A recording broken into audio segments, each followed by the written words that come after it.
thôi này chị đẹp xu bong ôn ngày nay thời tục đó là nè bà nè ra bong ôn khan mau mà tết đấy bà tại sao thôi đầm nào ra càng nghe pre hay ngày này tiết xong bay tại computer nó có việc thời tục đây hayยังกูแต่ติดทานสมปองมาจากต้องช่วยไปใจกับเชียร์อะไรนี่โจ YouTube อัดบ้านนี่พอ YouTube อัดเมียนสำเร็จhayยังสายแต่ Facebook สันจ้ะจำยังก็เลิกปีFacebook อยู่มาด่าใน YouTube วิ่ง จังในថ្ងៃនេះយើងរៀនពីអីបងប្អូនអូសូមស្វាគមន៍ហើយជម្រាបសួរបងប្អូនដែរហើយថ្ងៃនេះថ្ងៃពុធថ្ងៃទីម៉ានហើយទី5ខែវិច្ឆិកាអូជិតដាច់ឆ្នាំហើយបាទដូច្នេះហើយពេលវេលាហោះលឿនណាស់បងប្អូនបាទប្រហែលជាជំរុញពេលវេលាព្រះអង្គក្នុងចិត្តយើងមកហើយតាមមើលឥឡូវនេះយើងដាក់ចម្លងជើងមេរៀនថ្ងៃនេះថាតើយើងធ្វើអីក្រោយលើកទៅឋានសួគ៌ពីព្រោះបើយើងជឿតាមព្រះបន្ទូលរបស់ព្រះអង្គយើងដឹងថាតើយើងធ្វើអ្វីព្រះគម្ពីរបើកសម្ដែងប៉ុណ្ណាយើងនិយាយគ្នាប៉ុណ្ណឹងបាទអញ្ចឹងសូមឲ្យបងប្អូនបានពិចារណាជាមួយនឹងគ្នាយើងថ្ងៃនេះយើងយកព្រះគម្ពីរវិវរណៈពុទ្ធ20មកនិយាយណាបងប្អូនបើវិវរណៈពុទ្ធ20ឥឡូវមើលជាមួយគ្នាខ4ខ្ញុំក៏ឃើញបល្ល័ង្កជាច្រើននឹងពួកអ្នកដែលអង្គុយលើហើយមានអំណាចបានប្រគល់ដល់អ្នកទាំងនោះឲ្យជំនុំជម្រះនោះព្រលឹងមនុស្សទាំងប៉ុន្មានដែលត្រូវគេកាត់ក្បាលដោយព្រោះធ្វើបន្តពីព្រះយេស៊ូវហើយដោយព្រោះព្រះបន្ទូលនៃព្រះព្រមទាំងពួកអ្នកដែលមិនបានក្រាបថ្វាយបង្គំដល់សត្វនោះឬរូបវាក៏មិនបានទទួលទីសម្គាល់វានៅលើថ្ងាសឬនៅលើដៃឡើយអ្នកទាំងនោះបានរស់វិញហើយក៏សោយរាជ្យជាមួយនឹងព្រះគ្រីស្ទនៅ1000ឆ្នាំបងប្អូនគាត់ខនេះមួយក៏ជាអស្ចារ្យណាស់ដែរឥឡូវនេះសូមស្វាគមន៍បងប្អូនសូមបងប្អូនចូលមកការសិក្សាព្រះបន្ទូលព្រះអង្គជាមួយគ្នាហើយសូមឲ្យអោនកាយជាមួយគ្នាសិនបើយើងអធិដ្ឋានជាមួយគ្នាព្រះបិតាអើយទូលព្រះបង្គំសូមអរព្រគុណដល់ទ្រង់ដែលទ្រង់បានប្រទានឲ្យការរៀបចំព្រះបន្ទូលដែលជាអាហារសម្រាប់យើងខ្ញុំទាំងអស់គ្នាប៉ុន្តែថ្ងៃនេះទូលបង្គំសូមបន្តដល់វិញ្ញាណនោះដែលវាចេះតែធ្វើឲ្យរអួលសូមបីតែ YouTube ក៏ផ្សាយមិនបានប៉ុន្តែព្រះអង្គអើយព្រះអង្គម្ចាស់ទ្រង់ជាម្ចាស់លើទាំងអស់ទោះបើរបស់អ្វីដែលព្រះអង្គម្ចាស់ទ្រង់ប្រទានឲ្យមនុស្សធ្វើក៏ប៉ុន្តែគឺជារបស់ដែលព្រះអង្គម្ចាស់ទ្រង់បានបង្កើតមកបានជាយើងខ្ញុំសូមព្រះចេស្តារបស់ព្រះអង្គដើម្បីជួយរៀបចំយ៉ាងណាឲ្យការផ្សាយព្រះបន្ទូលព្រះអង្គ live stream នេះបានចេញទៅហើយកើតផលក្នុងជីវិតរបស់យើងខ្ញុំទាំងអស់គ្នាផងដែរសូមប្រទានប្រពរដល់បងប្អូនយើងខ្ញុំដែលតាមដានហើយចង់សិក្សាចង់ស្គាល់យល់ព្រះបន្ទូលទ្រង់សូមព្រះម្ចាស់ទ្រង់ចាក់ប្រេងតាំងលើព្រះបន្ទូលទ្រង់បើទុំគុំអធិដ្ឋានក្នុងព្រះនាមព្រះម្ចាស់ព្រះយេស៊ូវគ្រីស្ទអាមែនអាមែនបាទឥឡូវនេះបងប្អូនពិចារណាជាមួយនឹងខ្ញុំណានៅក្នុងខនេះកពីណាបាទកពីវិវរណៈពុទ្ធ20យើងមើលពីខ4បាទទៅដូចជាមួយខនេះមែនទេបាទខ4ខ្ញុំនេះគឺលោកយូហានណាបងប្អូនខ្ញុំយូហានក៏ឃើញបល្ល័ង្កបកប្រែខ្មែរថ្មីបងប្អូនខ្មែរនឹងបល្ល័ង្កបាទប៉ុន្តែបល្ល័ង្កបកប្រែភាសាសាមញ្ញបកប្រែសាមញ្ញបាទជាកៅអីអង្គុយបាទហើយខ្ញុំក៏ឃើញបល្ល័ង្កជាច្រើនពីព្រោះជាកៅអីរបស់ស្ដេចអង្គុយសោយរាជ្យពួកអ្នកដែលអង្គុយលើបាទដូច្នេះបល្ល័ង្កជាច្រើននឹងមានអ្នកអង្គុយលើហើយមានអំណាចបានប្រគល់ដល់អ្នកទាំងនោះឲ្យធ្វើអីឲ្យជំនុំជម្រះបងប្អូននេះអនាគតរបស់យើងមិនមែនត្រឹមតែនៅឋានសួគ៌ទេប៉ុន្តែបន្តទៅទៀតយើងនឹងឃើញជាមួយនឹងគ្នាយើងឃើញថានេះជាកិច្ចការរបស់អ្នកណាកិច្ចការរបស់ពួកអ្នកដែលអង្គុយលើបល្ល័ង្កដែលព្រះអង្គប្រទានមានអំណាចណាហើយអ្នកទាំងនោះប្រជនុំជម្រះនោះប្រលឹងមនុស្សទាំងប្រមាណដែលត្រូវគេកាត់ក្បាលដោយព្រោះធ្វើទីបន្តពីព្រះយេស៊ូវហើយដោយព្រោះព្រះបន្ទូលនៃព្រះព្រមទាំងពួកអ្នកដែលមិនបានក្រាបថ្វាយបង្គំដល់សត្វនោះឬរូបវាក៏មិនបានទទួលទីសម្គាល់នៅលើថ្ងាសឬនៅលើដៃឡើយអ្នកទាំងនោះបានរស់វិញហើយក៏សោយរាជ្យជាមួយនឹងព្រះគ្រីស្ទនៅ1000ឆ្នាំបងប្អូនអត្ថបទនេះណាគឺគម្ពីរបានបើកសម្ដែងមិនមែនចំណេះវិជ្ជារបស់លោកគ្រូម៉ៃណារ៉េតនោះប៉ុណ្ណោះទេបងប្អូនគឺថាយើងខ្ញុំស្រាវជ្រាវដើម្បីជូនលោកអ្នកបងប្អូនក្នុងការសិក្សាព្រះបន្ទូលទ្រង់ហើយយើងសង្កេតឃើញថាតើការសោយរាជ្យ1000ឆ្នាំនេះសោយរាជ្យនៅណាមិនមែនសោយរាជ្យនៅឋានសួគ៌ទេបងប្អូនសោយរាជ្យនៅផែនដីយើងពិចារណាជាមួយនឹងគ្នាណាបងប្អូនបាទយើងពិចារណាជាមួយនឹងគ្នាពីព្រោះខ្ញុំបានចាប់ផ្ដើមគូរូបនេះគូរូបថ្មីមួយទៀតដើម្បីនឹងជូនដល់បងប្អូន ហើយរូបនេះគឺថាពិបាកដល់បងប្អូនប្រហែលជាអ្នកខ្លះមើលឃើញនៅ YouTube អ Facebook មើលឃើញនេះឃើញច្បាស់ល្អហើយបាទខ្ញុំបងប្អូនគិតមើលរូបនេះអត់មានរង្វាស់រង្វាល់ទេបងប្អូនគឺគ្រាន់តែយកជាតំណាងប៉ុណ្ណឹងឯងហើយខ្ញុំចង់ប្រាប់បងប្អូនថាខ្សែមួយចាប់ដើមនេះគឺខ្ញុំរាប់ពីព្រះគម្ពីរលោកក្បាត់មកដើមដំបូងដែរបងបង្កើតហើយតរហូតដល់គ្រាអស់កាលហើយបងប្អូនមើលបើប្រវែងនេះហើយប្រវែងនេះខ្ញុំធ្វើមិនដាក់ឲ្យគ្រប់ណាបងប្អូនគឺខ្ញុំជូនដល់លោកអ្នកបងប្អូនទៅតាមលក្ខណៈដែលខ្ញុំអាចធ្វើទៅបានហើយបងប្អូនធម្មតាពីលោកក្បាត់មកទល់យើងនេះជិត6,000 ឆ្នាំបងប្អូនដូច្នេះខ្ញុំឲ្យរយៈគំនូរបស់ខ្ញុំដាក់តែប៉ុណ្្នេះណាបងប្អូនបាទហើយកានេះគឺព្រះយេស៊ូវគ្រីស្ទមកចាប់កំណើតហើយពេលព្រះអង្គសគត់ណាបងប្អូនបាទខ្ញុំដាក់រូបឈើឆ្កាងហើយពេលព្រះអង្គមានព្រះបន្ទូលថានឹងគ្មានថ្មណាត្រួតលើថ្មណាដែលមិនទៅទម្លាក់ចុះគឺទីក្រុងយេរូសាឡិមដែលព្រះអង្គបានទាយថាទីក្រុងផងព្រះវិហាររបស់អ៊ីស្រាអែលផងត្រូវបំផ្លាញខ្ញុំដាក់រូបគឺភ្លើងហើយនឹងឆ្នាំ70 AD នេះAnno Domini បកប្រែថាឆ្នាំនៃព្រះអង្គម្ចាស់បាទហើយខ្ញុំបានយកគំនូមួយទៀតបានដាក់មួយរយៈទៀតគឺពីឈើឆ្កាងមកទល់កន្លែងនេះខ្ញុំហៅថាជាសម័យតាំងក្រុមជំនុំឡើងហេតុអីបានខ្ញុំប្រើពាក្យនេះបងប្អូនមិនមែនខ្ញុំចង់ប្រើអាស័ព្ទថ្មីទេក៏ប៉ុន្តែពាក្យនេះគឺនៅក្នុងព្រះគម្ពីរម៉ាថាយចំពោះ16ដែលព្រះយេស៊ូវបានសួរពួកសិស្សថាតើពួកជនគេរាប់កុំមនុស្សថាជាណាណាហើយពេត្រុសឆ្លើយថាព្រះអង្គសួរថាអ្នកខ្លះផ្សាយថាប្រហែលជាអេលីយ៉ាឬក៏ហោរាណាមួយក៏ប៉ុន្តែព្រះអង្គបានងាកទៅសួរពួកសិស្សថាឥឡូវកុំខ្វល់ពីគេថាមិនថាទៅប៉ុន្តែអ្នកវិញតើអ្នកគិតថាខ្ញុំជាណាហើយពេត្រុសបានបើករមាត់មុនគេលោកមានប្រសាសន៍ថាម៉េចបងលោកមានប្រសាសន៍ថាណែព្រះអង្គគឺជាព្រះមន្ត្រានៃព្រះដ៏ខ្ពស់បំផុតណាហើយព្រះគម្ពីរម៉ាថាយពុក16ហ្នឹងបានព្រះអង្គមានព្រះបន្ទូលថានៅលើថ្មដាននេះគឺចង់និយាយអំពីដំណើរពីជីវិតអង្គទ្រង់នៅលើថ្មដាននេះព្រះអង្គមានព្រះបន្ទូលថាព្រះអង្គនឹងតាំងពួកជំនុំឡើងណាហើយទ្វាររបស់ឋាននរកគ្មានជ័យជំនះលើពួកជំនុំបានឡើយបងប្អូននឹកឃើញខ18ឯងខ្ញុំអានឲ្យបងប្អូនស្ដាប់បាទមើលខ18និយាយថាម៉េចម៉ាថាយចំពុក16ខ18ខ្ញុំប្រាប់អ្នកថាអ្នកឈ្មោះពេត្រុសខ្ញុំនឹងតាំងពួកជំនុំលើថ្មដាននេះគឺព្រះអង្គចង្អុលមកលើអង្គទ្រង់បាទគឺតាំងថ្មដានគឺព្រះយេស៊ូវគ្រីស្ទហើយទ្វារឋានខំពលឹងមនុស្សស្លាប់នឹងមិនឈ្នះពួកជំនុំឡើយនេះគឺជាពាក្យដែលស័ព្ទដែលខ្ញុំចង់ប្រើពីព្រោះជាស័ព្ទដែលរំលឹកដល់ខ្ញុំថាសម័យដែលព្រះអង្គបានតាំងក្រុមជំនុំឡើងគិតមើលតាំងពីមុនព្រះអង្គទៅយាងទៅឈើឆ្កាងរហូតមកទល់សម័យយើងនេះជិត2000ឆ្នាំខ្ញុំថា2000ឆ្នាំចុះបងប្អូនស្រួលស្ដាប់បងប្អូនណាបាទ2000ឆ្នាំដូច្នេះខ្ញុំគូសក៏កនូតែប៉ុណ្ណេះមួយបាទគូបន្តិចមួយបើចិត្តសម័យនេះគឺជាសម័យដែលសម័យតាំងក្រុមជំនុំឡើងតាំងពីឈើឆ្កាងមកទល់សម័យយើងនេះបាទបងប្អូនណាបាទហើយខ្ញុំចង់ប្រាប់បងប្អូនថានឹងមានគ្រាមួយមកដល់ដែលថាព្រះទ្រង់លើកក្រុមជំនុំឡើងទៅលើបាទគឺមុននឹងគ្រា7ឆ្នាំណាបងប្អូនមុននឹងគ្រា7ឆ្នាំបានមកហើយគ្រា7ឆ្នាំដាក់នឹងទីនេះទេនេះប៉ុណ្ណេះនេះបងប្អូនគ្រា7ឆ្នាំដូច្នេះពីទៅនេះមកទៅនេះគឺគាត់ជំរាបបងប្អូនអត់មានរង្វល់ទេគាត់ប្រាប់បងប្អូនណានេះគឺជាកំឡុងប្រហែលជា2000ឆ្នាំដែលព្រះបានតាំងក្រុមជំនុំរបស់អង្គឡើងតាំងពីទីក្រុមជំនុំដំបូងនៅទីក្រុងយេរូសាឡិមរហូតមកដល់ក្រុមជំនុំនៅសម័យយើងនេះណាបងប្អូនហើយខ្ញុំរាប់ថា7ឆ្នាំដាក់បន្តិចនេះចុះបាទ7ឆ្នាំនេះគឺគ្រាដែលព្រះគ្រីស្ទคล้ายបានចូលក្នុងលោកីហើយក្នុងរយៈពេលគេចាប់ផ្ដើមគឺថាធានារ៉ាប់រងសវត្ថិភាពសន្តិភាពសម្រាប់អ៊ីស្រាអែលគឺថាគ្រប់ទាំងសាសជាច្រើ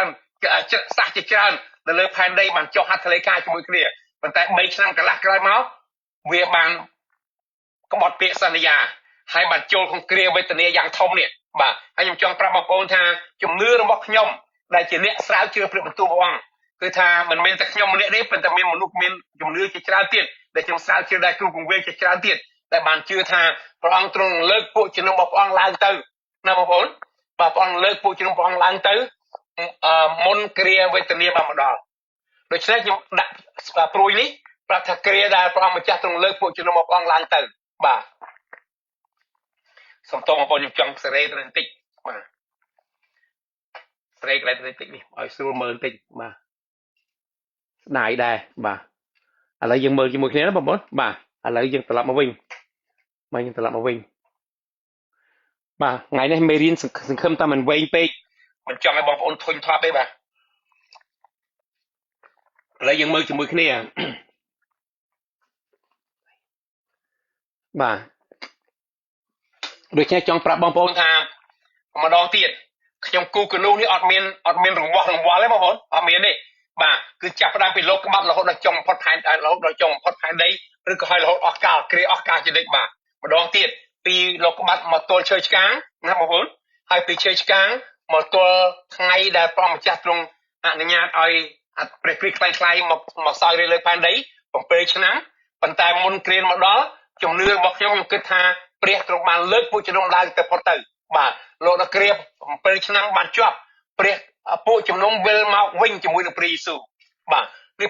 មុនពេលដល់ពេលជាប់ទៅគឺមកដើម្បីអីបងប្អូនមកបំផ្លាញអានោះព្រះគម្ពីរថេសាឡូនីកនិយាយប្រាប់ថាដោយសារព្រះអស់តែមួយព្រះអស់បបងបំផ្លាញពួកខ្មាំងសត្រូវនឹងហើយបងប្អូនដឹងមិនទេពេលដែលព្រះអង្គទ្រង់យាងមកយាងត្រឡប់មកវិញពួកជំនុំត្រឡប់មកវិញនេះបាទគឺថាគ្រាចាប់ព្រះអង្គចាប់ផ្ដើមសោយរាជពីទីក្រុងយេរូសាឡិមនៅលើផែនដីខ្ញុំហៅថារាជ1000ឆ្នាំដូច្នេះចាប់ផ្ដើមសោយរាជ1000ឆ្នាំនេះគ្រា1000ឆ្នាំនេះនៅលើផែនដីបងប្អូនអញ្ចឹងបងប្អូនសំណួរខ្ញុំសួរថាតើតែព្រះអង្គទ្រង់លើកយើងទៅលើទៅឋានសួគ៌តើយើងទៅធ្វើអីពេលយើងទៅបងប្អូននឹងមានការគ្រាមួយដែលព្រះគម្ពីរវិវរណៈនិយាយប្រាប់ថានឹងមានពិធីមួយយ៉ាងពិសេសណាស់គឺជាពិធីអាពាហ៍ពិពាហ៍របស់កូនជាមនិងពួកជំនុំដូច្នេះនៅខាងលើនោះរវល់ណាបងប្អូនបើបងប្អូនគិតថាជឿព្រះយេស៊ូវគ្រីស្ទគ្រាន់តែជឿហើយបានដល់ពេលព្រះអង្គទ្រង់យាងមកលើក្រោយទៀតទៅឋានសួគ៌ត្មងមិនអញ្ចឹងទេបងប្អូនតាមរូបភាពនេះចង់បង្ហាញដល់បងប្អូនកាលណាព្រះអង្គទ្រង់លើកឡើងទៅគឺនឹងមានគ្រាដែលនៅខាងនៅឯនគរឋានសួគ៌គឺជាពិធីជប់លៀងរវាងកូនជាមហើយនឹងក្រុមជំនុំហើយនៅផែនដីនេះនៅលើឋានសួគ៌មានការសើចសប្បាយរីករាយផែនដីគ្រាវេទនា7ឆ្នាំហើយកាលណាតបគេបានមកឡោមប៉ាត់ទីក្រុងយេរូសាឡិមគឺថាព្រះអង្គទ្រង់យាងត្រឡប់មកវិញពួកយើងមកជាមួយគ្នាព្រះគម្ពីរវិវរណៈនិយាយប្រាប់អញ្ចឹងបាទហើយយើងមកយើងសោយរាជ1000ឆ្នាំជាមួយនឹងព្រះគ្រីស្ទដល់ពេលសោយរាជ1000ឆ្នាំជាមួយនឹងព្រះគ្រីស្ទហើយនៅចុងក្រោយបំផុតនោះគឺមានការជំនុំជម្រះបាទដែលញែកជាមិនប្រពេបងប្អូនជំនុំជម្រះចុងក្រោយដល់ជំនុំជម្រះចុងក្រោយហើយពួកយើងចូលក្នុងពីគ្រាអស់កាលជានិច្ចតែម្ដងដូច្នេះតារាងនេះមានតំណាងអ្វីដែលនឹងកើតឡើងទៅអនាគត 100%ទេតែយ៉ាងហើយណាក៏ជួយបងប្អូនឃើញដែរណាបងប្អូនកុំភ្លេចថាយើងកំពុងរស់នៅកន្លែងនេះបាទហើយគ្រាដែលយើងកំពុងរស់នៅលើនេះគឺអត់នៅរហូតទេបងប្អូនហើយអ្វីបានជាថាអញ្ចឹងពីព្រោះព្រះយេស៊ូវគ្រីស្ទកាលព្រះអង្គទ្រង់យាងមកគឺព្រះអង្គបញ្ចប់ណាព្រះអង្គលើកពួកជំនុំឡើងទៅគ្រានេះនឹងចាប់ផ្ដើមគ្រា7ឆ្នាំនេះនឹងចាប់ផ្ដើមហើយកាលណាគ្រា7ឆ្នាំនេះចប់ទៅគឺពួកជំនុំនឹងព្រះគ្រីស្ទបានត្រឡប់មកវិញសោយរាជនៅលើផែនដី1000ឆ្នាំដល់កាលណារួចហើយជំនុំជម្រះនឹងកើតឡើងប្រពេញៀចេញទៅជាមនោះរួចទៅយើងបល្ល័ង្កសបាទហើយដូច្នេះហើយបានរួចទៅបានយើងចូលក្នុងភាពអស់កាលចរិតបាទរហូតទៅដែលពួកអ្នកជឿព្រះយេស៊ូវនោះបាទគឺថាទៅអស់កាលចរិតប៉ុន្តែបងប្អូនចង់ជម្រាបថាមានជំនឿជាច្រើនណាស់ដែលលើសកលលោកនេះបាទទោះបីអ្នកកាន់ព្រះគម្ពីរដូចគ្នាក៏ដោយហើយដំណឹងល្អក៏ដោយនៅគឺថានៅតែមានការជឿដោយសារខ្ញុំមិនដឹងជាឆ្ងល់ហេតុអ្វីបានជាគេមានពិនិត្យពិច័យមើលបានដឹងច្បាស់អំពីព្រះគម្ពីរបាទហើយបងប្អូនមានជំនឿ3យ៉ាងដែលគេជឿបងប្អូនបាទសប្តាហ៍ថ្ងៃនេះមួយក្រុមនោះគេជឿថាគ្មានគ្រា1000ឆ្នាំទេបងប្អូនពិចារណាមើលមិនបានជឿថាគ្មានគ្រា1000ឆ្នាំមិនបាញ់មិនយើងអានព្រះគម្ពីរណាវិវរណៈជំពូក20ខ14ដែលនិយាយប្រាប់ថាខម៉ានមើលសិនចឹងមើលសិនខម៉ានខ4តំណាងសកលលោកចាំល្អដល់ហើយបាទតំណាងសកលលោកចាំល្អជាងគ្រូបាទបន្តិចទៀតធ្វើគ្រូបាទប៉ុន្តែមានអ្នកខ្លះគេជឿថាគ្មានគ្រា1000ឆ្នាំទេបងប្អូនមិនគ្មានគ្រា1000ឆ្នាំបងប្អូនពិចារណាមើលបាទតើព្រះគម្ពីរនិយាយប្រាប់ថាម៉េចបាទណាវិវរណៈចំពុក20ខ4ថាម៉េចបាទហើយក៏សោយរាជជាមួយនឹងព្រះគ្រីស្ទនៅ1ឆ្នាំ100ឆ្នាំ1000ឆ្នាំបាទលោកគ្រូម៉ៃលើអត់ចេះថាទេបងប្អូនពិចារណាមើលដូច្នេះយើងគិតមើលដូច្នេះគ្រា1000ឆ្នាំនេះគឺជាគ្រាដែលពួកជំនុំនឹងព្រះគ្រីស្ទសោយរាជនៅលើផែនដីគឺពីទីក្រុងយេរូសាឡិមគ្រប់ទាំងសាសទាំងអស់គឺត្រូវបានកាត់ក្តីដោយសារពួកអ្នកជឿព្រះយេស៊ូវហើយព្រះអង្គម្ចាស់ទ្រង់ជាព្រះមហារាជថាស្ដេចអស់លើទាំងស្ដេចណាបាទអញ្ចឹងបងប្អូនចង់ឲ្យបងប្អូនបានជ្រាប ថាបងប្អូនមិនមែនគ្រាន់តែជឿព្រះយេស៊ូវហើយដល់ពេលថ្ងៃដែលព្រះអង្គទ្រង់យាងមកឬក៏ពេលដែលព្រះអង្គបងប្អូនទៅជួបមកព្រះអង្គតែអង្គុយទៅលើពពកគ្រាន់តែលេងពេញអូច្រៀងបាទបងប្អូនយើងប្រកាសជាច្រៀងសរសើរដល់ព្រះប៉ុន្តែមានការច្រើនណាស់ដែលត្រូវធ្វើបាទអញ្ចឹងបានបងប្អូនពិចារណាមើលមានមួយក្រុមនេះគេជឿថាគេគ្មានគ្រា1000ឆ្នាំទេហើយមានមួយក្រុមទៀតគេជឿថាគ្រា1000ឆ្នាំកំពុងតែមានសប្តាហ៍កំពុងតែមានសប្តាហ៍បងប្អូនពិចារណាមើលមានសប្តាហ៍យ៉ាងម៉េចឥឡូវពិចារណាមើលតើពីចំនួនជើឆ្កាងគ្រាសម័យតាំងក្រុមជំនុំឡើងនេះពីចាប់ផ្ដើមដំបូងក្រុមជំនុំទីក្រុងយេរូសាឡិមណាហើយរហូតមកទល់នឹងសម័យនេះសួរតើប្រហែលឆ្នាំហើយកន្លងនិយាយយើងប្រហែលឆ្នាំហើយ2025ហើយបន្ថែម4ឆ្នាំទៀត2029ឆ្នាំពីព្រោះគេអត់ដឹងច្បាស់ថាព្រះគ្រីស្ទទ្រង់បានប្រសូតមកនៅឆ្នាំណាទេដូច្នេះគេបានខក4ឆ្នាំគេគិតមើលខុស4ឆ្នាំអញ្ចឹងបានស្អីថាគ្រានេះសប្តាហ៍ថ្ងៃនេះ2029ឆ្នាំគ្រានេះគឺជាគ្រាដែលកំពុងតាំងក្រុមជំនុំ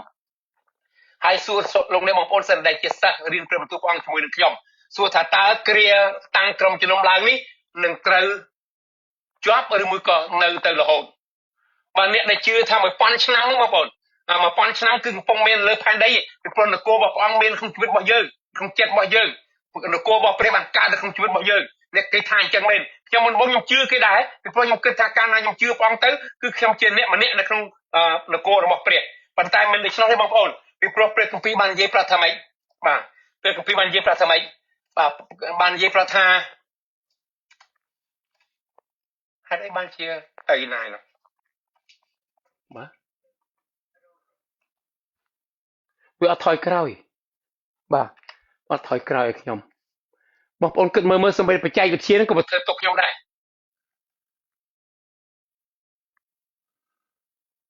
បាទតែណាបាត់ហើយបងប្អូនគិតមើលវាធ្វើបាបខ្ញុំដែរណាបាទឥឡូវចាប់ដើមពីនេះចុះបាទនេះកុំឲ្យបន្ទោសបច្ចេកវិទ្យាមិនខ្ញុំចុចខុសបាទគ្រា1000ឆ្នាំកំពុងតែមានសប្តាហ៍ឥឡូវមានសប្តាហ៍ណាបងប្អូនពិចារណាមើលបើពីនេះមកពីនេះជាង2000ឆ្នាំទៅហើយនោះបានស្អីថា1000ឆ្នាំយ៉ាងម៉េចតើលេខអត្តរបស់យើងបូកបានទេបងប្អូន1000ឆ្នាំ2000ឆ្នាំប្រកាសជាគ្រាដែលព្រះអង្គម្ចាស់កំពុងតែតាំងក្រុមជំនុំឡើងដូច្នេះសូមឲ្យបងប្អូនបានជ្រាបថាមួយអ្នកជំនឿទី2នេះបងប្អូនស្របទេដែលថាគ្រា1000ឆ្នាំកំពុងតែមានសប្តាហ៍តើស្របទេប្រកាសជាគ្រាដែលព្រះអង្គកំពុងតែរើសពួកជំនុំកំពុងតែតាំងនគររបស់ព្រះអង្គឡើងមែនក៏ប៉ុន្តែមិនមែនគ្រាឥឡូវនេះទេពីព្រោះគេជឿថាម៉េចគេជឿថាកាលណាព្រះយេស៊ូវគ្រីស្ទកាលណាព្រះអង្គទ្រង់យាងមកគឺគ្រារបស់អង្គយាងមកគេទៅឋានសួគ៌ហើយទៅរហូតហ្មងបើគេអត់បានគិតអំពីគ្រាសោយរេក1000ឆ្នាំទៀតទេហើយបងប្អូនគិតមើលបើព្រះបន្ទូលព្រះអង្គបង្រៀនប្រាប់ថាមានរេក1000ឆ្នាំដែលយើងបានអានជាមួយគ្នាប៉ុន្តែមានជំនឿមួយទៀតគឺថាមុនគ្រា1000ឆ្នាំដែលព្រះអង្គម្ចាស់ទ្រង់យាងត្រឡប់មកវិញដូច្នេះយើងពិចារណាមើលហេតុអីបានជាយើងជឿអញ្ចឹងបានពីព្រោះព្រះគម្ពីរបានហេតុអីបានជាមានជំនឿថាព្រះលើកពួកជំនុំឡើងមុនគ្រា7ឆ្នាំគ្រាវេទនា7ឆ្នាំដែលមកដល់បងប្អូននេះគ្រាវេទនា7ឆ្នាំនឹងមកដល់ត្រង់កន្លែងនេះហើយដែលខ្ញុំដាក់ថាក្រុមជំនុំព្រះអង្គទ្រង់លើកឡើងហេតុអីបានជាយើងជឿបន្តិចអញ្ចឹងតើមានផុសតាំងអ្វីគឺមានព្រះគម្ពីរបងប្អូនថេសាឡូនីកខ្សែទី1ចំពុក5និយាយប្រាប់យើងថាអញ្ចេះបងប្អូនខ9បើព្រះទ្រង់មិនបានតម្រូវយើងទុកសម្រាប់សេចក្តីក្រោធទេសេចក្តីក្រោធនេះគឺគ្រាវេទនាបាទគឺសម្រាប់ឲ្យបានសេចក្តីសង្គ្រោះវិញដោយសារព្រះយេស៊ូវគ្រីស្ទជាព្រះម្ចាស់នៃយើងដែលទ្រង់សគត់ជំនួសយើងបងប្អូនពិចារណាមើលព្រះគម្ពីរបាននិយាយចឹងណាព្រះអង្គមិនបានតម្រូវយើងទុកសម្រាប់សេចក្តីក្រោធទេហើយមានខគម្ពីរផ្សេងទៀតដែរដែលយើងគួរពិចារណាថេសាឡូនីកខ្សែទី1ចំពុក9សំទោសចំពុក1ខ9ថេសាឡូនីកខ្សែទី1ចំពុក1ខ9ត្បិតមើលនៅក្នុងខ10វិញបងប្អូនហើយឲ្យបានចាំបរិបត្រាព្រះទ្រង់យាងមកពីឋានសួគ៌ណាបងប្អូនដែលព្រះបានប្រោះឲ្យទ្រង់រស់ពីស្លាប់ឡើងវិញគឺជាព្រះយេស៊ូវដែលទ្រង់ប្រោះឲ្យយើងរួចពីសេចក្តីខ្ញាល់ទៅមុខសេចក្តីខ្ញាល់នឹងមកហើយអ្នកណាប្រោះឲ្យយើងរួចពីសេចក្តីខ្ញាល់ព្រះយេស៊ូវដែលព្រះអង្គយាងពីណាមកយាងពីឋានសួគ៌ដូច្នេះបងប្អូនថេសាឡូនីកខ្សែទី1ចំពុក1ខ10នេះក៏ជាអត្ថបទមួយជួយឲ្យខ្ញុំបានជឿថាយើងប្រកាសជាមិនជួបប្រទះនៅគ្រាវេទនា7ឆ្នាំដែលនឹងមកដល់លោកីនោះទេអញ្ចឹងបានខ្ញុំប្រាប់បងប្អូនថាចូលប្រយ័ត្នណាអ្នកដែលខុសហើយនឹងត្រូវខុសនឹងត្រូវដោយសារប្រៀបធៀបសេចក្តីជំនឿនឹងការដែលស្រាវជ្រាវព្រះបន្ទូលព្រះអង្គ mình men khâu để xa cầm nước bọc luôn này mà chưa khâu cứ khâu bị bệt cầm pí mình men khâu để xa là cô mày là để thành chân này chân bạn trong chụp lên bong phôn tha mà cầm pí này dễ dàng mấy dừng chưa thành chân lấy mơ mũi tiếp bong phôn này bà lấy kim chạy hay kim cua này đồ slideពីព្រោះណែចង់ជម្រាបបងប្អូនថាវាធ្វើទុកខ្ញុំខ្លាំងហើយបាទឥឡូវខ្ញុំដូរ slide សិនណាបងប្អូនបាទដូរ slide បាទនេះដូរ slide នេះវិញបាទដើម្បីស្រួលមើលជាមួយគ្នាបាទ slide នេះវិញដូរ slide នេះយើងសួរគ្នាហើយមិញហ៎ហេតុអីបានជឿថាព្រះលើកពួកជំនុំឡើងទៅមុនគ្រាវេទនា7ឆ្នាំហ្នឹងពីព្រោះថេសាឡូនីកខ្សែទី1ចំពុក5ខ9បាននិយាយប្រាប់អញ្ចឹងហើយថេសាឡូនីកខ្សែទី1ចំពុក1ខ10និយាយអញ្ចឹងដែរណាបងប្អូនគឺព្រះអង្គទ្រង់បានរៀបចំសម្រាប់ឲ្យយើងបានគេចផុតអំពីគ្រាវេទនា7ឆ្នាំបាទខ10នេះបាទអរគុណច្រើនជំនួយបាទប៉ុន្តែបងប្អូនព្រះគម្ពីរវិវរណៈមួយទៀតដែលខ្ញុំចង់ចែកចាយដល់បងប្អូនបើបងប្អូនយល់ព្រះគម្ពីរវិវរណៈបើយើងចែកជាក្រុមព្រះគម្ពីរវិវរណៈចាប់ផ្ដើមដំបូងគឺព្រះគម្ពីរបាននិយាយប្រថាព្រះដ៏ជាព្រះបិតាបានបើកសម្ដែងឲ្យព្រះមត្រាបានបើកសម្ដែងឲ្យលោកយូហានប្រាប់ដល់ក្រុមជំនុំទាំង7ហើយចំពុក1ចំពុក2ចំពុក3គឺជាលក្ខណៈដែលកំពុងតែកើតនៅលើផែនដីកាលពីជំនាន់មុននោះមិនមែនជំនាន់យើងនេះទេពីជំនាន់មុនហើយក្រុមជំនុំទាំង7ហ្នឹងគឺតំណាងឲ្យក្រុមជំនុំទាំងអស់ក្នុងសកលលោកទាំងមូលបានស្អីថាសម្បត្តិនីមួយៗផ្ញើទៅក្រុមជំនុំមួយណាគឺថាសម្បត្តិទាំង7ហ្នឹងឯងគឺរៀបចំឲ្យយើងបានពិចារណាមើលការដែលយើងកំពុងរស់នៅសួរតើយើងរស់នៅតាមប្រហ័សទេរបស់អង្គដូចជាព្រះគម្ពីរបានសរសេរមកឬទេណាបងប្អូននឹងសំខាន់លេខ1បាទប៉ុន្តែមួយទៀតខ្ញុំចង់ប្រាប់បងប្អូនដល់ចំពុក4ចំពុក1ចំពុក2ក្រុមជំនុំនៅផែនដីសុខស្ដាប់មើលមែនទេណាវិវរណៈចំពុក1ចំពុក2ក្រុមជំនុំនៅផែនដីចំពុក3ក្រុមជំនុំនៅផែនដីដែរចំពុក4ហើយនឹងចំពុក5ក្រុមជំនុំនៅឯឋានសួគ៌ហើយនៅបានជាគ្រូម៉ៃរ៉េថាអញ្ចឹងសូមពិចារណាមើលជាមួយគ្នាវិវរណៈចំពុក1ខ20ឯសេចក្តីអាចកំបាំងពីផ្កាយទាំង7ផ្កាយបងប្អូនដែលឯងបានឃើញនៅនឹងដៃស្ដាំរបស់អញហើយពីជើងចង្គៀងមាសទាំង7នោះស្រ័យថាផ្កាយទាំង7នោះគឺជាទេវតារបស់ពួកជំនុំទាំង7នេះគឺជាគ្រូកង្វៀលរបស់ក្រុមជំនុំទាំង7នឹងបាទហើយជើងចង្គៀងទាំង7នោះជាពួកជំនុំទាំង7នោះឯងតើពួកជំនុំតំណាងដោយអីក្នុងកន្លែងនេះតំណាងដោយសារជើងចង្គៀងទាំង7ណាបងប្អូនប៉ុន្តែបងប្អូនពិចារណាមើលនៅក្នុងចំពុក4ម្ដងបាទណាមានផ្លេកបន្ទោសៀង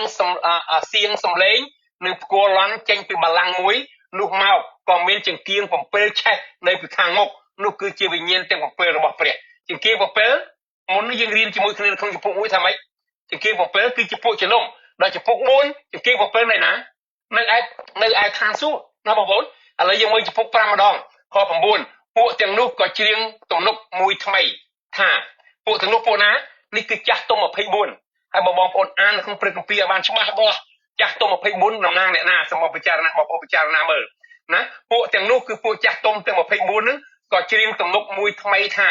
ទ្រង់គួរនឹងយកក្រាំងនេះហើយនឹងបកត្រាផងបើទ្រង់បានត្រូវគេធ្វើគុតហើយទ្រង់បានលាស់យើងរាល់គ្នាដោយព្រោះលោហិតទ្រង់ចេញពីគ្រប់ទាំងពូជមនុស្សគ្រប់ភាសាគ្រប់នគរហើយពីគ្រប់ទាំងសាសថ្វាយដល់ព្រះពិចារណាមើលចាស់ទុំទាំង24ហ្នឹងគឺជាអ្នកណាគឺជាពួកអ្នកណាបងប្អូនពីព្រោះគេបានច្រៀងបទចម្រៀងមួយថ្មីបងប្អូនមែនទេបាទបើទ្រង់បានត្រូវគេធ្វើគាត់នេះពួកទាំងនោះក៏ច្រៀងចម្រៀងមួយថ្មីហើយគេច្រៀងថាម៉េចគេច្រៀងសរសើររំកាំងដល់ព្រះនេះព្រះដែលយ៉ាងម៉េចព្រះដែលបានគេធ្វើគាត់ហើយបានលាស់យើងអ្នកណាយើងនេះចាស់ទុំទាំង24បាទលាស់យើងរាល់គ្នាដោយព្រះលិខិតទ្រង់ចេញពីគ្រប់ទាំងពូជមនុស្សនៅគ្រប់ភាសាគ្រប់នគរហើយគ្រប់ទាំងសាសថ្វាយដល់ព្រះបានសេចក្តីថាពួកជំនុំរបស់ព្រះចំពុក4ចំពុក5ឃើញនៅក្នុងនៅនគរឋានសួគ៌ចំពុក1នៅឯផែនដីណាបងប្អូនដូច្នេះបងប្អូនពិចារណាមើលតើអត្ថបទនេះបង្រៀនដល់យើងថាយ៉ាងដូចម្ដេចណាឥឡូវយើងពិចារណាមើលទៀតបាទពួកអ្នកដែលជាប់តាក់ទងនឹងគ្រាវេទនា7ឆ្នាំដូច្នេះគ្រាវេទនា7ឆ្នាំតើនៅក្នុងសកលលោកទាំងមូលមែនក៏ប៉ុន្តែតែពួកណាខ្លះដែលជាប់តាក់ទងជាងគេគឺថាជាបណ្ដូលរឿងបងប្អូនតើអ្នកណាបងប្អូនតើមើលព្រះគម្ពីរហោរាដានញ៉ាយចំពុកប្រហែលមិញចំពុក12ហ ហើយរ៉ាដានញ៉ា2500ឆ្នាំ2600ឆ្នាំមុនចំនួនយើងបានទេទុកជាមុននៅគ្រានោះដានញ៉ាចំពុក2ខ1នៅគ្រានោះមីកែលចំពុក12ខ1នៅគ្រានោះមីកែលជាមហាទេវតាដែលតំណាងពួកកូនចៅរបស់អ្នកមីកែលមហាទេវតាតំណាងពួកកូនចៅរបស់អ្នកណាសាសនារបស់អ្នកនេះអ៊ីស្រាអែលពីព្រោះព្រះទ្រង់មានព្រះបានមានព្រះបន្ទូលនឹងលោកណានញ៉ែលនិយាយថាគ្រានោះមីកែលជាមហាទេវតាដែលជាតំណាងពួកកូនចៅរបស់សាសនាលោកនឹងឈរឡើងបានស្អីថានិយាយពីអ៊ីស្រាអែលក៏នឹងមានគ្រាវេទនាជាខ្លាំងបងប្អូនគ្រាវេទនាជាខ្លាំងណាបើបងប្អូនស្គាល់ព្រះបន្ទូលរបស់ព្រះអង្គណាបងប្អូនស្បែករបស់បងប្អូនគឺថានឹងមិនត្រឹមតែព្រឺរោមគិតគក់ទេស្បែករបស់បងប្អូនចង់ដោះចេញពីខ្លួនរបស់បងប្អូនពីព្រោះគ្រាវេទនា7ឆ្នាំនេះគឺលំបាកណាស់បងប្អូនជាពិសេស3ឆ្នាំកន្លះចុងក្រោយហ្នឹងបាទដល់ម្លេះបានជាចាប់តាំងពីមាននគរដល់រាបដល់វេលានោះឯងនោះមិនដែលកើតមានដូច្នោះឡើយហើយរ៉ាណានញ៉ែលបានប្រាប់ថាគ្រាលំបាកវេទនានោះគឺការដោះសាសរបស់អ៊ីស្រាអែលហើយពីដើមមកក៏មិនដែលមានយ៉ាងដែរហើយបងប្អូនពីដើមមកយ៉ាងម៉េចអ៊ីធ្លែសម្រាប់អ៊ីស្រាអែល6លានអ្នកជាងហើយយកដុតទាំងរស់ផងហើយនៅគ្រានោះគឺថាគ្រាវេទនាជាខ្លាំងហើយពីដើមមិនដែលមានបងប្អូនពិចារណាមើលតើវេទនាយ៉ាងណាហើយនៅគ្រានោះសាសអ្នកគឺអ៊ីស្រាអែលនឹងបានប្រោះឲ្យរួចពីអស់អ្នកណាគឺអស់អ្នកណាដែលមានកត់ទុកក្នុងបញ្ជីហើយពួកអ្នកដែលដេកលក់ទៅនៅក្នុងធូលីដីពួកអ្នកដេកលក់ពួកណាបងប្អូនពួកដែលបានចាក់ផែនដីបាទតើគេយ៉ាងម៉េចនឹងភ្ញាក់ឡើងនេះតើជាពាក្យយ៉ាងម៉េចបងប្អូនគឺជាពាក្យដែលរស់ឡើងវិញមែនទេបងប្អូនបាទជាច្រើនគឺខ្លះបានជីវិតរស់នៅអស់កាលជានិច្ចនិងខ្លះទៀតបានសេចក្តីអាម៉ាស់ហើយឲ្យបានជាទីខ្ពើមនៅអស់កាលជានិច្ចវិញព្រះបន្ទូលត្រង់កន្លែងនេះគឺថាកាលណាអានទៅបងប្អូនហើយគឺថាគួរឲ្យចាប់អារម្មណ៍មែនទែនបងប្អូនមើលក្នុងខ3ទៀតហើយពួកអ្នកដែលមានប្រាជ្ញាគេនឹងភ្លឺដូចជារស្មីនៅផ្ទៃមេឃហើយពួកអ្នកដែលទាញនាំមនុស្សជាច្រើនឲ្យវិលមកជាសេចក្តីសុចរិតឯសេចក្តីសុចរិតនឹងភ្លឺដូចជាអស់ទាំងផ្កាយនៅជាដរាបតទៅតែចំណែកអ្នកឲ្យដាញ់ញ៉ាអើយចូលបិទបាំងពាក្យទាំងនេះ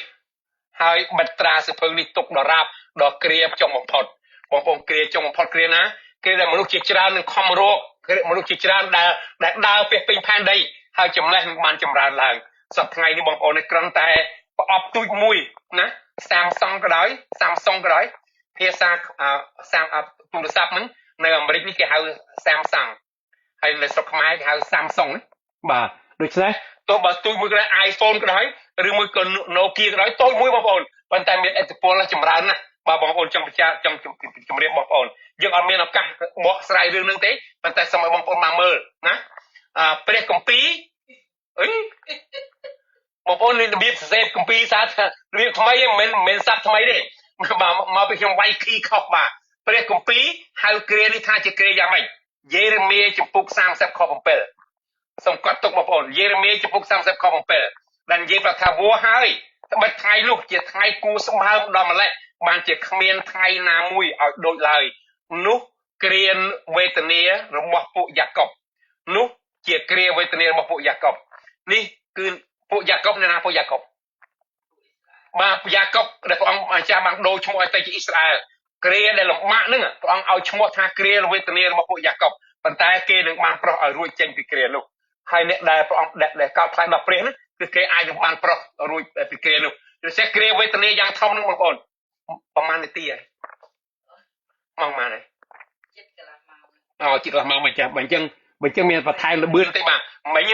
ប្រើម៉ាស៊ីន6ឥឡូវប្រើម៉ាស៊ីន8ម្ដងបាទឥឡូវបងប្អូនគ្រាវេទនាយ៉ាងធំណាស់ហារ៉ាសាការីចំពុក13បាននិយាយតែខ្ញុំប្រាប់បងប្អូនថាមិនត្រឹមតែព្រឺរោមគឺថាស្បែករបស់បងប្អូនចង់ដើរចេញពីខ្លួនរបស់បងប្អូនពិចារណាមើលសាការី13ខ8ព្រះយេហូវ៉ាទ្រង់មានបន្ទូលថានៅសពគ្រប់ក្នុងស្រុកនោះ2ភាគនឹងត្រូវកាត់ចេញហើយស្លាប់ទៅ2ភាគបងប្អូនយល់ទេ2ភាគសប្តាហ៍ថ្ងៃអ៊ីស្រាអែលមានប្រហែល9លាននាក់ដូច្នេះបើ2ភាគ3ប្រមាណលាន6លានត្រូវស្លាប់បងប្អូនតាមព្រះគម្ពីរហោរាសាការីគួរតែយំបងប្អូនអធិដ្ឋានសម្រាប់ជនជាតិអ៊ីស្រាអែលផងព្រះយេហូវ៉ាទ្រង់មានប្របន្ទូលថានៅសពគ្រប់ក្នុងស្រុកនោះ2ភាគនឹងត្រូវកាត់ចេញហើយស្លាប់ទៅតែភាគទី3នឹងសល់នៅក្នុងស្រុកវិញ ជនជាតិអ៊ីស្រាអែលសប្តាហ៍មាន9លាននាក់ហើយគ្រាវេទនាមកដល់ត្រូវស្លាប់អស់6លាននាក់បងប្អូនពិចារណាមើលខ្យង់ស្តៀងគ្នានឹងអ៊ីតឡែដែលបានសម្លាប់ជនជាតិអ៊ីស្រាអែលកាលពីចំនួនសង្គ្រាមលោកលើកទី2ឆ្នាំ1945-46ដែរបាទដូច្នេះបងប្អូននៅវេទនាណាបងប្អូនគិតថាខ្មែរក្រហមសម័យបល័យពូជសាសន៍ដែលសម្រាប់ខ្មែរយកអស់3លាននាក់ហ្នឹងបងប្អូនសាហាវហ្មងបាទខ្ញុំរស់នៅគ្រប់នាទីនៃខ្មែរក្រហមអញ្ចឹងបានថាសង្គមនិយមហើយនឹងកុម្មុយនីសមិនបាច់យកឲ្យខ្ញុំទេបាទខ្ញុំមិនទាំងភ្លក់ផងខ្ញុំមិនមើលផងបងប្អូនបាទខ្ញុំចង់ជម្រាបបងប្អូនពាក្យថាសង្គមនិយមនេះមួយពាក្យថាកុម្មុយនីសនេះពីរបាទឥឡូវនេះទីក្រុងញូវយ៉កបានបោះឆ្នោតឲ្យអ្នកចូលចិត្តសង្គមនិយមបានធ្វើជាមេទីក្រុងគ្រប់គ្រងនៅទីក្រុងញូវយ៉កបងប្អូនអធិដ្ឋានសម្រាប់អាមេរិកកាំងផងបងប្អូនប្រទេសកម្ពុជាមិនវេទនាទេបងប្អូនហើយខ្ញុំគិតថាប្រទេសខ្ញុំកំពុងរស់នៅនេះកំពុងតែឆ្លងចូលទៅកន្លែងដែលថាជាភ្លើងប៉ុន្តែគេមើលទៅដូចជាមកុដខ្ញុំចង់ជម្រាបបងប្អូនបាទពិចារណាមួយជាមួយគ្នាហើយព្រះអង្គមានព្រមទូលទៀតថាម៉េចនេះឥឡូវត្រឡប់មករឿងរបស់យើងវិញខ្ញុំបែកអូហូជាស្ទឹងណាទៅណាយនោះទៅបាទដេញតាមកណ្ដាលក្នុងរួនដេញបានទេបងប្អូនសាគរីចំពុក13និយាយប្រាប់ថាជនជាតិអ៊ីស្រាអែលនឹងត្រូវស្លាប់2ភាគ3បាទមួយភាគដែលនឹងសល់ហើយអញនឹងនាំភាគទី3នោះទៅក្នុងភ្លើងអូបងប្អូនស្ដាប់តាមនេះហើយអ្វីបានជាព្រះអង្គឲ្យគេនៅទៅលំបាកអញនឹងនាំភាគទី3នោះទៅក្នុងភ្លើងអញនឹងសម្រងគេដូចជាសម្រងប្រាក់ព្រោះព្រះអង្គចង់បានរះពួករះដែលស្រឡាញ់ព្រះអង្គពិតប្រាកដមិនមែនគ្រាន់តែថាខ្លួនជាអ្នកគ្រីស្ទានមិនមែនគ្រាន់តែទៅព្រះវិហារក៏ប៉ុន្តែជាអ្នកដែលគោរពប្រតិបត្តិដល់ព្រះអង្គបាទព្រមទាំងសាកគេដូចជាសាកមាសគេនឹងអំពាវនាវដល់ឈ្មោះអញហើយអញស្ដាប់គេអញនឹងថាគេជារះអញគេនឹងដឹងថាព្រះយេហូវ៉ាជាព្រះនៃខ្លួនដូច្នេះបងប្អូនហើយអ្នកសមល់ព្រះអង្គមានព្រមទូលថាព្រះអង្គនឹងសម្រងព្រះអង្គទ្រង់នឹងរែងចម្រាញ់ដើម្បីយកអ្នកដែលស្គាល់ព្រះអង្គពិតប្រាកដរឿងកន្លែងនេះមួយបងប្អូនគឺជារឿងដែលគួរណាស់បងប្អូននិងខ្ញុំពិចារណាមើលដែរដែលយើងគោរពប្រតិបត្តិដល់ព្រះនេះតើយើងគោរពប្រតិបត្តិដល់ព្រះតាមព្រះគម្ពីរបរិសុទ្ធឬទេសួរតើជីវិតរបស់យើងត្រូវធ្វើយ៉ាងដូចម្តេចបងប្អូនតើគម្ពីរនិយាយប្រាប់យ៉ាងម៉េចបងប្អូនណាឥឡូវបងប្អូនពិចារណាមើលនេះគឺជាអត្ថបទចុងក្រោយដែលយើងរៀនជាមួយគ្នានៅថ្ងៃនេះហើយចង់ជម្រាបលោកបងប្អូនថាសប្តាហ៍ក្រោយប្រហែលជាអត់អាចចាយបានទេបងប្អូនណាបាទប្រហែលជាខ្ញុំធ្វើដំណើរក្នុងរយៈពេល5 6ថ្ងៃនឹងបាទចេញថ្ងៃសុក្រហើយរហូតដល់ថ្ងៃពុធបានមកដល់ប៉ុន្តែយប់ហើយបងប្អូនមក8យប់មិនតាន់ដល់ផ្ទះផងអញ្ចឹងសូមបងប្អូនកំរងចាំណាបងប្អូនសូមទោសអ្នកបម្រើបងប្អូនមិនមែនជាអ្នកខ្ជិលទេក៏ប៉ុន្តែការងារក៏ច្រើនណាស់ដែរមិនរអ៊ូទេអរគុណដល់ព្រះដែលព្រះអង្គប្រទានឲ្យខ្ញុំបម្រើព្រះហើយអាចបម្រើដល់លោកអ្នកបងប្អូនបានដែរអញ្ចឹងសូមបងប្អូនមើលខគម្ពីរនេះសួរថាតើយើងចេះដឹងការដែលកំពុងកើតនៅលើសកលលោកនេះហើយអ្វីផ្សេងដែលព្រះអង្គរៀបចំសម្រាប់ដំណើរសកលលោកនេះសួរថាតើមានប្រយោជន៍អ្វីសម្រាប់បងប្អូនហើយខ្ញុំសូមបងប្អូនពិចារណាមើលសូម្បីតែបទគម្ពីរនេះក៏យើងអាចយកមកប្រើបានដែរណាបងប្អូនបទគម្ពីរនេះក៏យើងអាចប្រើជាប្រយោជន៍នៃជីវិតរបស់យើងដែរប៉ុន្តែអរគុណដល់ព្រះអង្គបានប្រទានឲ្យម្រាមដៃនេះរកចូលទៅអ៊ីនធឺណិតហើយរកឃើញអត្ថបទមួយទៀតគឺថាជាកិច្ចការសំខាន់ដែលបងប្អូននិងខ្ញុំត្រូវរស់នៅតាមព្រះអង្គម្ចាស់នេះគឺជាព្រះគម្ពីរទីតោសចំពុក2បងប្អូនព្រះគម្ពីរទីតោសចំពុក2ខ11ព្រះគុណនៃព្រះដែលនាំសេចក្តីសង្គ្រោះមកដល់មនុស្សទាំងឡាយបានលេចមកហើយបងប្អូនស្ដាប់តោះនេះព្រះគុណនៃព្រះដែលមានបច្ចុប្បន្នរស់ព្រះដែលបង្កើតទេមេនិងផែនដីព្រះដែលជាម្ចាស់ទេមេផែនដីព្រះដែលជាម្ចាស់គ្រប់សពសារពើទាំងអស់ព្រះអង្គបានប្រទានអ្វីដល់បងប្អូនសេចក្តីសង្គ្រោះមកដល់មនុស្សទាំងឡាយនេះបងប្អូនខ្មែរលាវយួនចាមជ្វាបារាំងអាមេរិកនៅទាំងឡាយនេះបានលេចចេញមកហើយគឺបានសេចក្តីសង្គ្រោះគ្រាន់តែទទួលព្រះយេស៊ូវគ្រីស្ទថាជាព្រះដែលបង្កើតទេមេនិងផែនដីព្រះយេស៊ូវគ្រីស្ទបានសគត់នៅលើឈើឆ្កាងហើយមានបច្ចុប្បន្នរស់ឡើងវិញខ្លួនជាមនុស្សមានបាបត្រូវការអ្នកជួយសង្គ្រោះបើបងប្អូនអាចធ្វើឲ្យរួចពីបាបបានតែខ្លួនឯងសូមធ្វើចុះមិនអីទេប៉ុន្តែខ្ញុំមិនដឹងថាខ្ញុំចំពោះបាបរាល់ថ្ងៃប៉ុន្តែខ្ញុំមានព្រះដែលសង្គ្រោះខ្ញុំព្រះដែលជាខែលការពារខ្ញុំរក្សាខ្ញុំដោយសារខ្ញុំស្គាល់ព្រះនាមរបស់ព្រះដែលបង្កើតទេមេនិងផែនដីខ្ញុំសូមអញ្ជើញបងប្អូនខ្មែរយើងដែរចាប់ផ្ដើមបើកភ្នែកមើលដែលបងប្អូនថ្វាយបង្គំរបស់ដែលបង្កើតដោយដៃរបស់មនុស្សហើយថ្វាយបង្គំអ្វីផ្សេងទៀតបងប្អូនគោរពថាជាសំណាងជាផលបងប្អូនរហូតដល់មែនទែនខ្ញុំឮសូរនៅ Facebook និយាយថាម៉េចថាបងប្អូនដែលមានផ្ទះកុំឲ្យដាំផ្កាចម្ប៉ាវាចង្រៃបងប្អូនផ្កាចម្ប៉ាព្រះបង្កើតមកមានក្លិនក្រអូបល្អហើយអាចចងនៅលើសក់របស់ស្ត្រីស្អាតទៀតហើយបងប្អូននេះចង្រៃមកពីណាអ្នកដែលថានេះដែលចង្រៃសុំទោសខ្ញុំអត់មានជេរបងប្អូនទេក៏ប៉ុន្តែខ្ញុំគិតថាបើមើលងាយប្រហោះរបស់ព្រះអង្គនោះគឺថាมันបានប្រពោទេអញ្ចឹងបងប្អូនព្រះគុណរបស់ព្រះគុណដ៏បំណាច់ដែលព្រះអង្គរៀបប្រទានឲ្យមានសេចក្តីសង្គ្រោះដល់មនុស្សទាំងឡាយបានលេចមកហើយទាំងបង្ហាត់បង្រៀនយើងរាល់គ្នាខ្ញុំដែរបងប្អូនឲ្យលះចោលសេចក្តីថ្មិលល្មើសណាបងប្អូនលះចោលសេចក្តីថ្មិលល្មើសនិងសេចក្តីប៉ងប្រាថ្នាក្នុងលោកនេះ ពីព្រោះរបស់ទាំងអស់នេះយើងដឹងហើយយើងទៅយកអត់បានទេខ្ញុំជួយសួរបងប្អូនថាអ្នកដែលមានបន្ទប់ដោះតើមកយកដេកប្រមាណកន្ទប់ដេកក្រេប្រមាណបាទហើយដែលមកហូបអាហារច្រើនពេញហ្នឹងសួរតើញ៉ាំប្រមាណកាពះបងប្អូនពិចារណាមើលអញ្ចឹងបានជាព្រះអង្គម្ចាស់ទ្រង់បានប្រទានឲ្យយើងដែលជាអ្នកស្គាល់ព្រះអង្គព្រះពរព្រះអង្គបានមកដល់យើងហើយព្រះអង្គម្ចាស់ទ្រង់សពតិឲ្យយើងបានប្រើរបស់នោះពីព្រោះសម្ដែងអំពីចិត្តសប្បុរសរបស់ព្រះប្រហារទីល្អរបស់ព្រះអង្គដើម្បីជួយដល់អ្នកដែលក្រីក្រដល់លំបាកដូច្នេះការយើងធ្វើការល្អដល់អ្នកដទៃមិនមែនយើងចង់បានបុណ្យបានកុសលទេក៏ប៉ុន្តែគឺជាផលផ្លែដែលនិយាយប្រាប់ថាខ្ញុំបានស្គាល់ព្រះដែលបង្កើតទេមិនខែដីខ្ញុំបានស្គាល់ព្រះដែលបានប្រក់ខ្ញុំឲ្យបានរួចអញ្ចឹងបានគម្ពីរបាននិយាយប្រាប់ថាឲ្យយើងរស់នៅជាជីវិតលះចោលសេចក្តីថ្មិលល្មើសបងប្អូនយល់ទេពាក្យថ្មិលល្មើសបាទមិនការគោរពការដែលមិនគោរពមិនការដែលមិនទទួលស្គាល់ព្រះបាទក៏ថ្មិលល្មើសដែរនឹងសេចក្តីពងប្រាថ្នាក្នុងโลกនេះបាទមិនមែនឲ្យបងប្អូនមិនមានប្រាក់មានសម្បែងមានផ្ទះនៅអត់មានឡានបើកមិនអញ្ចឹងទេក៏ប៉ុន្តែលមុំជីវិតរបស់យើងអាចលមុំបានដែលព្រះអង្គម្ចាស់ទ្រង់ឲ្យយើងបានមានណាបងប្អូនគឺថាយើងមិនខ្វះអ្វីឡើយបងប្អូនគិតមើល20ឆ្នាំមុនសូម្បីតែកង់ជិះ25 30ឆ្នាំមុនអ្នកខ្លះជិះកង់គ្មានសម្បកផងពេលឥឡូវជិះម៉ូតូសិតតែស្អី Scoopy សិតតែ PCX អូសិតតែឥឡូវ Vespa អរគុណដល់ព្រះអង្គហើយឡានទៀតអ្នកខ្លះឡានធំអួតលើឡានតូចបាទមិនចង់ប្រាប់បងប្អូនថារបស់នោះណាលោកមានប្រមាណគ្រឿងក៏ដោយគ្មានស្មើនឹងមានព្រះយេស៊ូវគ្រីស្ទទុកជាព្រះអង្គសង្គ្រោះទេដូច្នេះបងប្អូនជាអ្នកជឿព្រះអង្គសេចក្តីប៉ងប្រាថ្នាក្នុងโลกនេះឲ្យរស់នៅក្នុងសម័យនេះដោយសេចក្តីធ្ងន់ធ្ងរសេចក្តីសុចរិតហើយដោយគោរពប្រតិបត្តិដល់ព្រះបងប្អូនព្រះគម្ពីរទីតកចំពុក2ខ11ហើយនិងខ12នេះគឺវិសេសណាស់សម្រាប់យើងសូមបងប្អូនពិចារណាមើលនេះជាមរតកដែលព្រះអង្គម្ចាស់ទ្រង់សពតិប្រទានដល់បងប្អូនហើយនិងខ្ញុំសូមព្រះអង្គម្ចាស់ទ្រង់គង់បងប្អូនហើយប្រទានពរដល់បងប្អូនហើយរក្សាបងប្អូនរហូតដល់ថ្ងៃព្រះអង្គទ្រង់យាងមកសូមអោនកាយជាមួយគ្នាដើម្បីអធិដ្ឋានតំណាងសកលលោកផ្ទះដៃមុនហើយព្រោះដាននេះយើងខ្ញុំដែលគង់នៅឋានសួគ៌សូមអរព្រគុណព្រះអង្គដែលព្រះអង្គម្ចាស់ទ្រង់ប្រទានប្រាជ្ញាល្មមដែលបានមកពីព្រះដើម្បីបម្រើក្រុមជំនុំព្រះអង្គនៅក្នុងសកលលោកនេះហើយសូមអរព្រគុណដល់ព្រះអង្គដែលព្រះអង្គម្ចាស់ទ្រង់ប្រទានកម្លាំងដល់ទូលបង្គំដូចជាពាក្យបងប្អូនយើងខ្ញុំបានអធិដ្ឋានសម្រាប់ទូលបង្គំឲ្យទូលបង្គំបានជាពីភ្នែកជាពីការឈឺចាប់ជាពីឈាមដែលឡើងផងហើយព្រះអង្គម្ចាស់ទ្រង់បានរក្សាទូលបង្គំដើម្បីធ្វើជាអ្នកបម្រើដល់ពួកជំនុំព្រះអង្គប៉ុន្តែវេលាថ្ងៃនេះទូលបង្គំអធិដ្ឋានសូមព្រះអង្គម្ចាស់ទ្រង់ជួយឲ្យព្រះគម្ពីរទីតកចំពុក2នេះបានដិតជាប់នៅក្នុងចិត្តរបស់យើងខ្ញុំហើយយើងខ្ញុំរៀនរស់នៅដេញតាមសេចក្តីស្រឡាញ់របស់ព្រះអង្គម្ចាស់សូមជួយប្រើក្រុមជំនុំព្រះអង្គដើម្បីទៅចាប់ពលឹងរបស់មនុស្សដែលកំពុងតែបាត់បង់ផងដែរសូមអរព្រគុណដល់ទ្រង់ទូលបង្គំអធិដ្ឋានក្នុងព្រះបរមនាមព្រះអង្គម្ចាស់ព្រះយេស៊ូវគ្រីស្ទអាមែនបាទអរគុណព្រះអង្គ